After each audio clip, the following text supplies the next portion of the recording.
Hello everyone, welcome to my another video. তো তোমরা স্ক্রিনে দেখতে পাচ্ছ এটা হচ্ছে চিলি সোয়া, আর রান্নায় হচ্ছে আমার বান্ধবী ললিতা বৈশাখী সিংহ। তো যাই হোক, সে একটু রান্নাবান্না কমই জানে, বাট সে আসলে তার বিয়ের বয়স হয়ে যাচ্ছে, তো তাই ভাবলাম তাকে একটু গড়ে পিঠে নিতে হবে। তো তার জন্যে তাকে রান্না শেখাচ্ছিলাম। তো তারই প্রথম ধাপ ছিল এই চিলি সোয়া। তো যাই হোক, ও আমার হাতে চিলি চিকেন খেতে খুব পছন্দ করে, অনেক দিন ধরেই বলছিল শিখিয়ে দিতে, তো ভাবলাম আজ শিখিয়েই দিই। আর ক্যামেরায় আছে আমার আরেক বান্ধবী, তার নাম অনুরাধা। তো যাই হোক, সব ভিডিও ক্রেডিট হচ্ছে ওদের দুজনকার, শুধু ভয়েস ওভারটা আমি দিচ্ছি।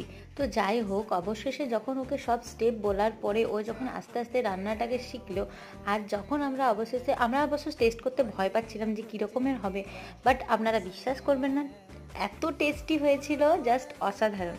তো যাই হোক, আমি ওকে রান্নাটা শেখাতে পেরেছি, এটা ভেবে আমার খুব আনন্দ হচ্ছে। এবার তুই তাড়াতাড়ি বিয়ে কর বান্ধবী।